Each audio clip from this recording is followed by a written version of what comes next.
આવો આપણે આજે અલકાબેન વસાણીને ત્યાં એમના દીકરા યશનો જન્મદિવસ હોય ત્યારે આ દિવ્યાંગો સાથે એને અને અન્ય બધા વડીલો સાથે પણ આજે જ્યારે એનો જન્મદિવસની ઉજવણી હોય આ છે અમારા અલકાબેન વસાણી. અને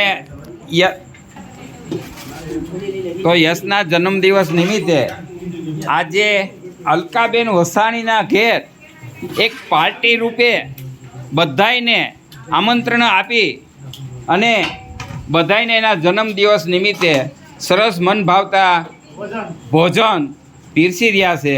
ત્યારે ખરેખર એક આ અલકાબેન વસાણીની ઘરે એક આનંદનો ઉત્સવ છે. આમાં વિશેષ તો હાજરી અમારા અમદાવાદના ડૉક્ટર રંજનબેનની હાજરી છે. આ છે અમારા રંજનબેન. તમે વિચાર તો કરો કે આ યશભાઈનો જન્મદિવસ ઉપર કેટલા વ્યક્તિઓની હાજરી છે. મને તો જોઈ તો ખરેખર યશભાઈ તો બહુ ભાગ્યશાળી છે. અને એના જન્મદિવસ નિમિત્તે અમે પત્રકાર તરીકે ખૂબ શુભેચ્છા પાઠવીએ છીએ કે એનો માતાજી ખૂબ સુખી રાખે અને હજી પણ પ્રગતિમાં આગળ ને આગળ વધે.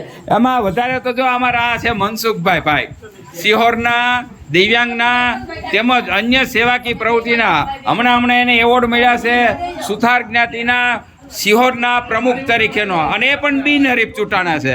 ખરેખર આ એક આનંદનો ઉત્સવ છે. આ બધા દિવ્યાંગોનો સ્ટાફ શ્રી મનસુખભાઈ બધા આજુબાજુના ગામડામાંથી આવ્યા છે.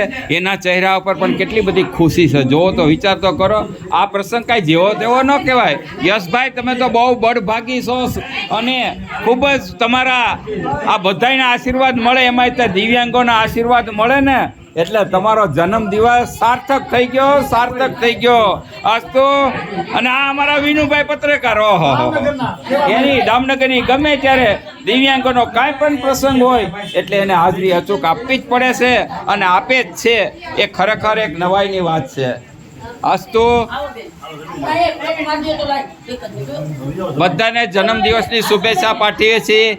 Happy birthday to you, happy birthday to you, happy birthday Alkaben, happy birthday to you.